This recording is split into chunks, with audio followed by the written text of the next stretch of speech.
तलाल चौधरी साहब, बहुत बहुत शुक्रिया आपने हमें ज्वाइन किया। तलाल साहब, सबसे पहले बात करते हैं दोहा मुज़ाकरात की। क्या कोई उम्मीद की जाए कि कोई बेहतर आउटकम आएगा? क्योंकि हुकूमत तो बता चुकी है कि पहले भी अफगान तालिबान से कई मरतबा 3-4 सालों में एंगेज किया गया है, लेकिन उसका कोई फायदा नहीं हुआ। अब क्योंकि कतर की सालिसी में ये मुज़ाकरात हो रहे हैं, तो एक्सपेक्ट किया जाए कि कोई ब्रेक थ्रू हो सकेगा, किसी मुआहदे पर पहुंच सकेंगे दोनों ममालिक? बिस्मिल्लाहिर्रहमानिर्रहीम। बिल्कुल इसमें कोई शक नहीं है, जो आपने इंट्रो में कहा यही हकीकत है। पाकिस्तान ने भरपूर कोशिश की कि वो सफारती तरीके से और इसी तरह दफ़ाई जो हमारे अदारे हैं उनका जो रब्ता था अफ़गानिस्तान से, और लेकिन उसके कोई अच्छे नताइज नहीं आए। अब पहली दफ़ा तीसरा मुल्क, इससे पहले भी चाइना ने भी और दूसरे ममालिक ने भी ये ट्राई किया कि ये मैसेज जो है अफ़गानिस्तान को जाए कि अफ़गानिस्तान जो उन्होंने दोहा में एक मुआहदा किया था, एग्रीमेंट किया था कि उनकी जो ज़मीन है वो इस्तेमाल नहीं होगी किसी के लिए भी, वो अपने उस वादे को पूरा करें दुनिया के साथ। बहरहाल अब एक तीसरे मुल्क के होते हुए ये बातचीत हो रही है, और इसमें एक ही बेहतरी की रास्ता है, वो ये कि अफ़गानिस्तान को वो तमाम फ़राइज़ जो उनका उस दोहा एग्रीमेंट में शामिल हैं वो उनको उस पर अमल करना होगा, हर सूरत करना होगा। नहीं करेंगे तो ये पाकिस्तान के लिए रेड लाइन है। पाकिस्तान अपने इलाकाई और अपने लोगों की हिफाजत के लिए हर कदम उठाने को अब तैयार है। और इसका मतलब ये है कि अगर कोई ब्रेक थ्रू नहीं होता तो जो पॉलिसी इस वक्त है वो जारी रहेगी, यानी कि पाकिस्तान की सरजमीन पे कोई भी हमला टीटीपी की तरफ से हुआ तो उसका जवाब फिर अफगानिस्तान की सरजमीन पे दिया जाएगा। देखिए, क्यों बेहतरी नहीं आती? इसलिए कि रिजॉल्व नहीं है उनमें वो कमिटमेंट नहीं है, और वो कमिटमेंट और रिजॉल्व जो है वो जब तक अमली तौर पे अब नज़र नहीं आएगा अफ़गानिस्तान के अंदर से, जहाँ से ये सब कुछ हो रहा है, जहाँ से ख्वारिज पाकिस्तान दाखिल होते हैं, जहाँ ट्रेंड होते हैं, जहाँ पर स्पॉन्सर होते हैं, और उसके बाद हालिया इंडिया के साथ जो हाथ मिलाया है, जहाँ कश्मीर तक को इंडियन टेरिटरी तस्लीम कर लिया गया है। आप ये देख लें कि ये तो हम दुनिया को कहते थे ये प्रॉक्सी हैं, इन्होंने साबित किया है कि अब ये प्रॉक्सी हैं, लिख पढ़ के इन्होंने अपने आप को उनकी प्रॉक्सी बनाया। तो अगर ये किसी की प्रॉक्सी बनेंगे तो ये याद रखें कि पाकिस्तान ने जो बात की है वो पाकिस्तान उससे पीछे नहीं होगा, और पाकिस्तान की रियासत का ये फ़ैसला है कि पाकिस्तान की और पाकिस्तान के लोगों की हिफाजत करने के लिए कोई भी कदम वो उठा सकते हैं। और क्योंकि अफगान तालिबान की तरफ से अब मुसलसल ये कहा जा रहा है कि टीटीपी जो है वो पाकिस्तान का अंदरूनी मामला है, और अब वो टीटीपी के एग्जिस्ट करने से, कि अफगानिस्तान वो एग्जिस्ट करते हैं, उससे ही इनकारी है। मॉस्को में भी इस किस्म का बयान आया, इंडिया में भी उन्होंने ये बयान दिया। तो क्या पाकिस्तान अब नाकाबिले तरदीद सबूत के साथ ये बताएगा कि टीटीपी के हाइडआउट्स हैं अफगानिस्तान में और वहां से हमले होते हैं?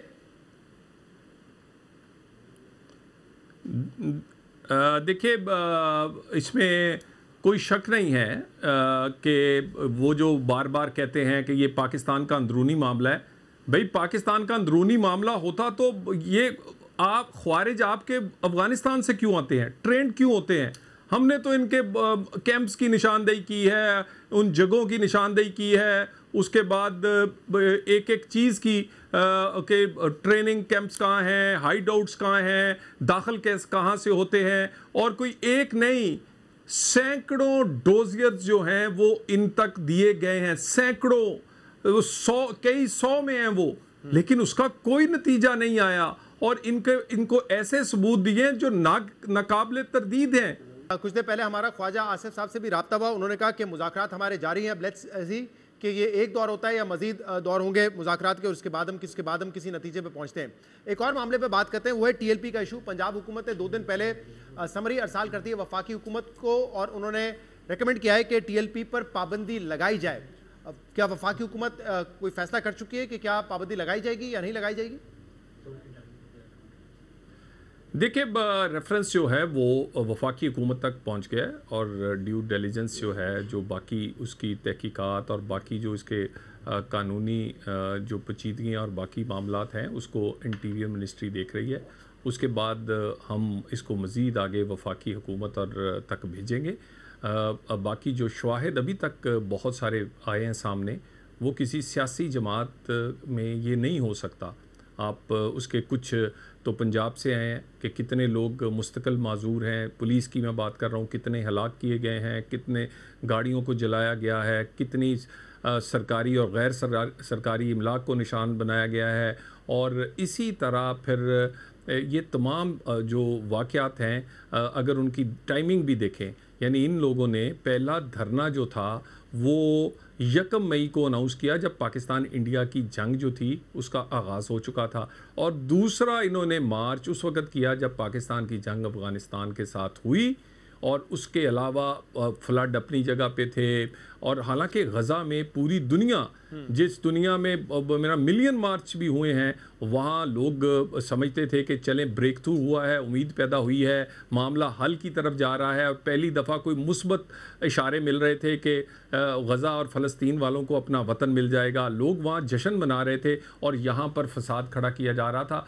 बहुत सारी चीज़ें ऐसी हैं जो वक्त आने पे उसकी कोई ना कोई कड़ियाँ मिलेंगी कि ये मतलब टाइमिंग अगर क्यों कानूनी थी तौर पे ग्राउंड और बनाना ये है, क्योंकि तशद्दुद। देखें अगर वफाकी हुकूमत भी इंडोर्स करती है इस पाबंदी को तो फिर मामला 15 दिन के अंदर सुप्रीम कोर्ट जाएगा रेफरेंस, और फिर सुप्रीम कोर्ट ने हतमी फैसला करना है।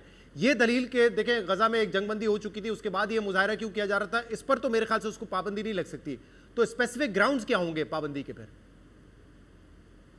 नहीं, मैंने तो आपको ये बहुत उससे भी बड़ी बात बताई है ना। मैंने तो कहा कि इसके ताने बाने ये नहीं हो सकता कि इन मुजाहिरों की टाइमिंग जो है वो कुदरती तौर पे इस तरह की होगी हो कि पाकिस्तान इंडिया की जंग हो तो तब भी इनका मार्च था, और पाकिस्तान अफगानिस्तान की जंग है तब भी इनका मार्च था।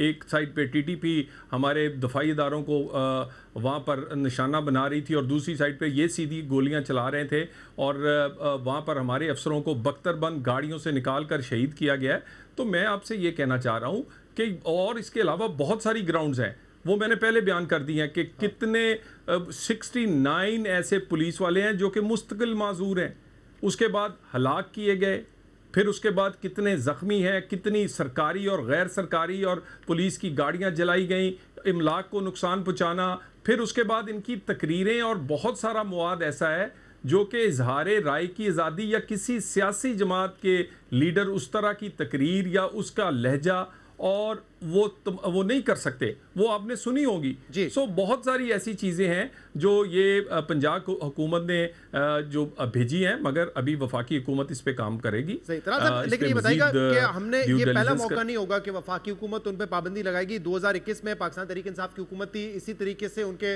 इश्तियाल अंगेजी और पुरतशद्दुद जो मुजाहरे थे जिसमें पुलिस वाले मारे गए थे, उसके बाद उन पे पाबंदी लगाई गई थी। लेकिन फिर हमने देखा था कि 6-7 महीने बाद खुफिया मुज़ाकरात होते हैं, एग्रीमेंट हो जाता है और पाबंदी उन पर हटा ली जाती है। तो अभी भी ये एक मुख्तसर वक्त के लिए लगेगी या ये फैसला जो है मुस्तकिल बुनियाद पर अब किया जा रहा है? अब ऐसा कुछ नहीं होगा। रियासत बहुत कुछ सीख चुकी है और रियासत फैसला कर चुकी है कि नो नॉनसेंस, कोई इस तरह का काम नहीं कि आप इंतहा पसंदी और आप मजहबी हों या कोई दूसरा वो यहाँ पर वायलेंस करेंगे, यहाँ आके जत्थे लेकर आएंगे, यहाँ अपनी मर्ज़ी से आप मुजाहरा करेंगे, आप मर्ज़ी की अपनी तकरीर करेंगे, आप अपनी मर्ज़ी का कानून चाहेंगे, आप जहाद के फतवे देंगे, आप फैसले करेंगे, आप लोगों के सर कलम करने के लिए वहाँ पर मिंबर पर बैठ के बात करेंगे। पाकिस्तान ना इसका मुतहम्मिल हो सकता है और ना पाकिस्तान आगे बढ़ सकता है। रियासत का ये फ़ैसला है और ये फ़ैसला अब आपको इसमें मुझे बताइए तरासा, फिर रियासत किसी मुजाहरे में पुरतशद्दुद वाक़यात का जिसपे पुलिस एहलकार जख्मी हो, शहीद हो, दूसरी तरफ से हलाकतें हो, उसका इंतजार क्यों करती है? जब आप जो बातें बता रहे हैं, इश्तियाल अंगेज़ तकारीर हो, लोगों को धमकियां देना हो, कई ऐसे वाक़यात कुर्बानी के गोश्त के हवाले से हमने देखे हैं, माइनॉरिटीज़ के हवाले से देखे हैं, उन पर इल्ज़ाम लगते रहे, तो उस वक्त रियासत क्यों नहीं हरकत में आती? अब तो हर चीज़ पे हम बात सुन रहे हैं कि एसेट बियॉन्ड मीन का भी मामला है, ये तो देखे पैसे कहाँ से आते हैं, इनके पास डाले कहाँ से आते हैं, गाड़ियाँ कहाँ से आती हैं। इन चीज़ों पे रियासत पहले हरकत में क्यों नहीं आती? कोई इस तरह के इवेंट का क्यों इंतजार करती है जिसमें फिर दूसरी तरफ से भी इल्ज़ाम लगता है कि देखें एक्स्ट्रा यूज ऑफ फोर्स हुआ है, इंडिस्क्रिमिनेट करके लोगों को मारा गया है, ये क्यों इंतजार करती है रियासत इसका? देखिए, आप जो रियासत है वो ये फ़र्ज़ करके फ़ैसले नहीं कर सकती जब तक इवेंट्स हो ना, जब तक बहुत सारी चीज़ें सामने ना आए। वो तो एक अरसे से हो रहे हैं। मैं उसी पे नहीं देखिए ना, मैंने आपको कहा है कि मैं अब की रियासत की बात कर रहा हूँ ना, अब की हुकूमत की बात कर रहा हूँ। आपको मुस्तकिल मजाजी नज़र आएगी, आपको क्लैरिटी नज़र आएगी, और आपको ये नज़र आएगा कि जो कहते हैं वो करते हैं, और इसमें जो कुछ पहले हो चुका उससे सीखा गया है और अब हमने आगे बढ़ना है। हाँ, सियासत हर एक का हक है, मगर सियासत करने के लिए आपको सियासी जमात होना चाहिए। इंतशारी जमात, फसादी, या आप ऐसा काम नहीं कर सकते कि जुनूनियत में इस पूरे मुल्क को चंद सौ या चंद हज़ार आदमी यरगमाल बनाने की कोशिश करें, पूरी रियासत को। ये नहीं हो सकता।